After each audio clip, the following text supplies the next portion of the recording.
Hello everyone, स्वागत है आप सबका एक और नई कहानी में। कहानी की स्टार्टिंग काफ़ी मिस्टीरियस तरीके से होती है, जहाँ पर कि हम लोग देखते हैं रो जो कि इस कहानी का हीरो है, उसे एक गुंडा मारने के लिए उसके पीछे पड़ा हुआ था। पहले तो यहाँ पर रो को नशे का दवा दिया गया था, और दूसरी साइड ये गुंडा और इधर रोज को देखते हैं, जो कि अपने 3 साल से बने बॉयफ्रेंड फू को आज अपनी वर्जिनिटी देने वाली थी। इसके लिए उसने होटल में सब कुछ रेडी करके रखा था, लेकिन उसे पता नहीं था कि उसकी किस्मत बदलने वाली है।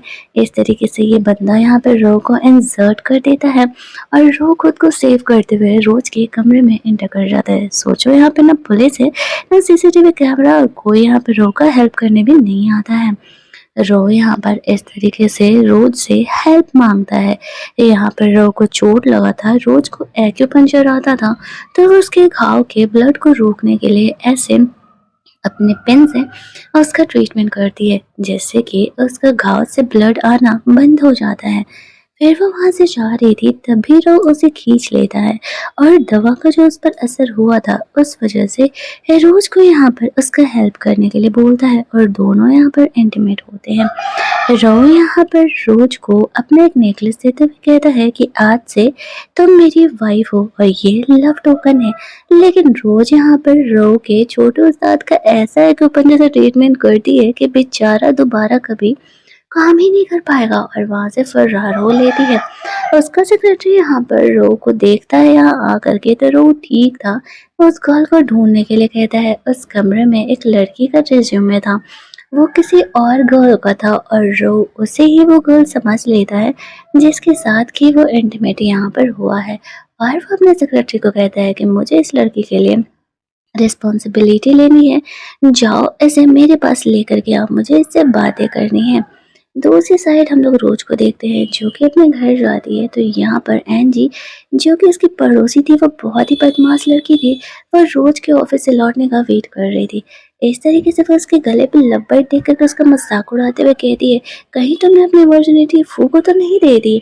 वो दोनों के बीच कुछ बनते नहीं थे। उस नेकलेस के बारे में भी यहाँ पर एंजी से पूछ रही थी, लेकिन रोज उसे नहीं बताती है, और वो एक्चुअल में यहाँ पर एंजी का है रिज्यूमे वहाँ होटल में भूल करके आ गई थी। एंजी ने उसे वो रिज्यूमे दिया था जॉब के लिए अप्लाई करने के लिए देने। अब रोज उसे कहती है कि वो उसका रिज्यूमे कुछ दिनों में वापस से बनवा करके लौटा देगी। फिर वो वहाँ से अपने घर के लिए निकल जाती है।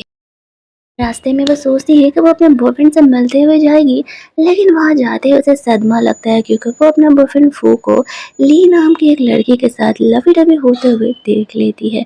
और वो बेशरम इंसान चीटिंग करने के बाद, सॉरी बोलने के बाद बेशर्मों की तरह उसे ही ब्लेम दे रहा था कि रोज ने उसे 3 सालों में आज तक कभी टच भी नहीं करने दिया।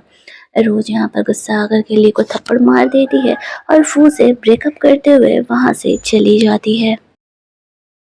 जब वो वहाँ से बाहर निकल रही थी, तो वो रो से टकराती है, लेकिन रो उसे नहीं पहचान पाता है। वो यहाँ हॉस्पिटल में आया था ट्रीटमेंट कराने के लिए, और एक्चुअल में उसका बंदा फू भी इसी हॉस्पिटल में था। दूसरी साइड हम लोग देखते हैं कि यहाँ पर एंजी को रो के असिस्टेंट का कॉल आता है। अब रिज्यूमे के हिसाब से तो वही उसकी गर्लफ्रेंड है। वो उसे कहता है कि एक्चुअल में वो लव टोकन अपने पास रखने के लिए, मैं उसे रिसीव करने के लिए आ रहा हूँ, और रो तुमसे शादी करना चाहता है। एंजी समझ जाती है कि कल रात रोज एक्चुअल में रो के साथ इंटीमेट हुई है, और वो रिज्यूमे की वजह से उसे ये मौका मिल रहा है, तो भला वो ये मौका कैसे ही छोड़ने वाली थी। वो तुरंत ही हाँ में हाँ मिला देती है। अपनी मॉम को ये बातें बताती है, तो उसकी मॉम उसे कहती है कि इतना इम्पोर्टेंट नेकलेस तुम कैसे भुला सकती हो। उसे ये नहीं बताती है कि एक्चुअल में वो रोज की आइडेंटिटी चोरी कर रही है। उसकी मॉम उस पर बहुत ही गुस्सा करती है। बाहर निकलने पर जब एंजी की मॉम रोज की मॉम से मिलती है, जो कि उसके स्टेप मदर है, तो वो सॉल्व कर रही थी कि वो लोग बहुत ही रिच होने वाले हैं, और अब वो लोग सब्जियां खरीदने के लिए नहीं जाएंगे। वो सारी बातें पक पक कर देती है, जिस वजह से एंजी की स्टेप मदर को जेलस होने लगता है। सॉरी, रोज की स्टेप मदर को जेलस होने लगता है कि एंजी की जगह उसकी डॉटर क्यों नहीं थी।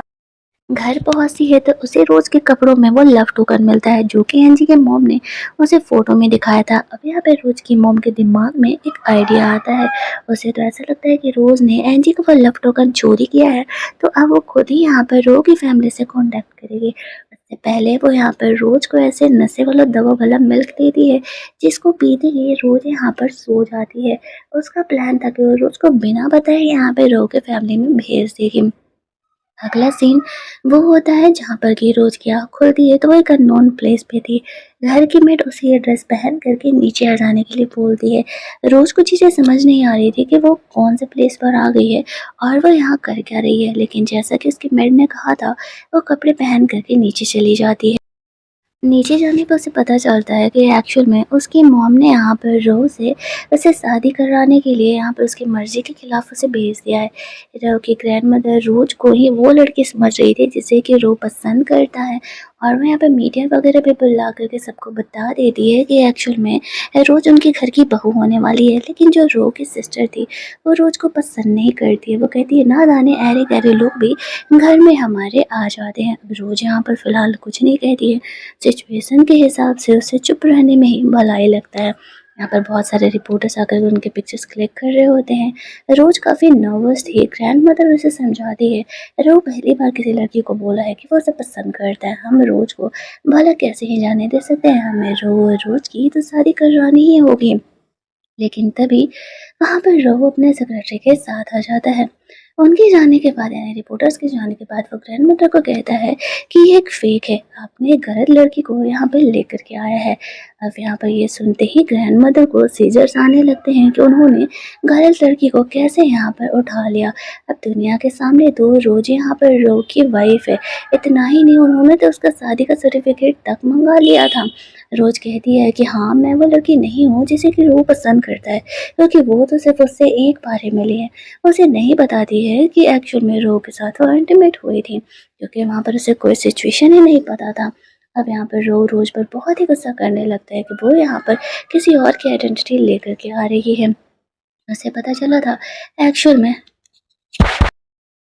रोज और एंजी दोनों ही पड़ोसी हुआ करते हैं और एंजी ने झूठ बोल दिया था, उसका ये नेकलेस चोरी हो गया है। अब उन्हें ऐसा लगने लगता है कि रोज ने ही ऐसा किया था। वो लोग यहाँ पर रोज को बुली करने लगते हैं, लेकिन ग्रैंडमदर उसे रोकती है कि अब जब सबके सामने यहाँ पर ये जाहिर हो ही चुका है कि रोज एक्चुअल में रो की वाइफ है तो उसे घर से नहीं निकाल सकते।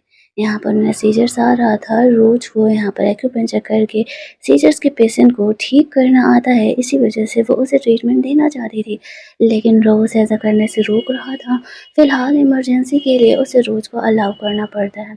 जैसे तैसे करके वो ग्रैंडमदर का यहाँ पर ट्रीटमेंट करती है और उन्हें होश आ जाता है।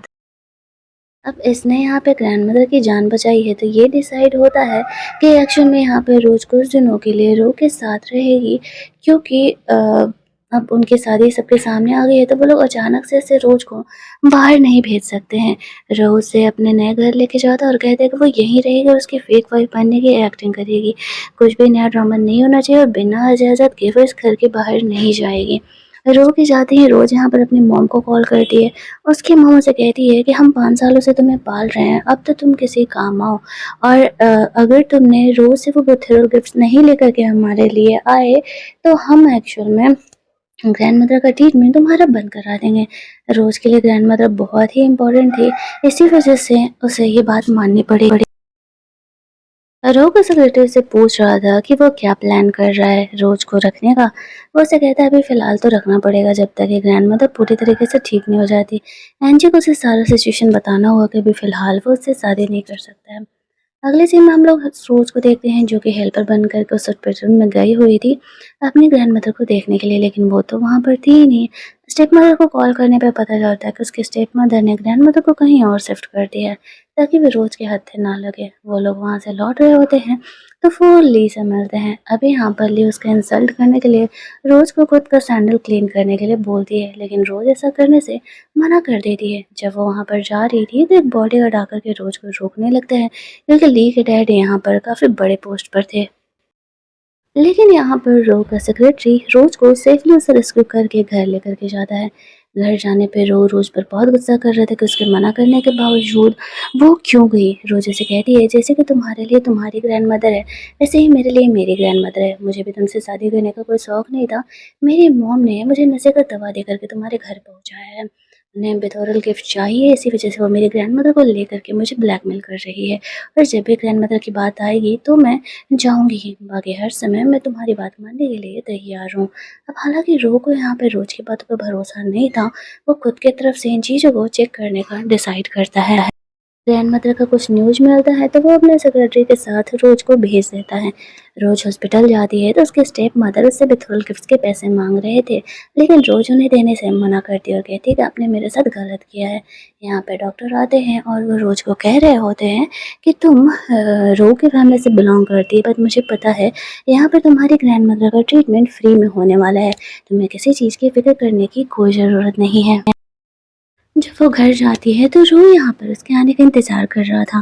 वो उसे कहता है कि आते ही रंग दिखाना स्टार्ट कर दी। मुझे पता चला कि तुमने मेरा नाम लेकर के अपनी ग्रैंडमदर के लिए बेस्ट ट्रीटमेंट फ्री में अरेंज करा है। रोज़ उसे कहती है कि देखो ये मैंने जानबूझ करके नहीं किया और दूसरी बात है वो एक आईओयू लिखती है और रू को देते हुए कहती है कि वो उसके सारे पैसे लौटा देगी। बोल तो दी थी लेकिन जब वो चीज़ों को कैलकुलेट करती तो उसे बहुत ज़्यादा ही टाइम लगने वाला था। उसे याद आता है कि उसने अपने एक्स फू को कुछ पैसे दिए थे। अब वो उसे कॉल करके कल वो बाकी बचे हुए पैसे उससे लेने का डिसाइड करती है ताकि वो रो को दे करके अपने थोड़े से उधार चुका सके। नेक्स्ट डे जब यहाँ पर अपने एक्स से मिलने के लिए जाती है तो वो बेफिजूल का यहाँ पर रोज को भी उसके साथ रहने के लिए कहता है। रोज उसे कहती है कि अगर तुमने मुझे मेरे पैसे नहीं दिए जो कि मैंने तुम्हें उधार दिए थे तो मैं तुम्हारे और के बारे में सबको बता दूंगी। तो वहाँ पर उसे पैसे दे देता है और रोज वो पैसे लेकर के वहाँ से बाहर निकल जाती है। इन दोनों को बात करते हुए रोग सिस्टर और एनजी देख लेती है। एंजी यहाँ पर जानबूझ करके रो के सिस्टर को रोज के बारे में और ज़्यादा भड़का देती है। उसके सिस्टर के जाने के बाद एंजी यहाँ पर रोज के एक्स फू से बात करने के लिए जाती है। वो उसे कहती है कि मुझे पता है कि वो भी रोज से बदला लेना चाहती है और अगर वो उसे बर्बाद करना चाहता है तो वो कभी भी मुझसे कॉन्टैक्ट कर सकता है। ऐसा कहते हुए वो फिलहाल वहाँ से चली जाती है। हम सबको पता है कि अब इससे बात है कि वो यहाँ पर एंजी का सहारा तो लेगा। ड्रामा का पार्ट 1 हमारा यहाँ पर कंप्लीट होता है। अगर आपको ये कहानी अच्छी लगी हो तो वीडियो को लाइक शेयर करना, चैनल को सब्सक्राइब करना। मिलते हैं हम लोग इस ड्रामा के सेकंड पार्ट में। Keep watching.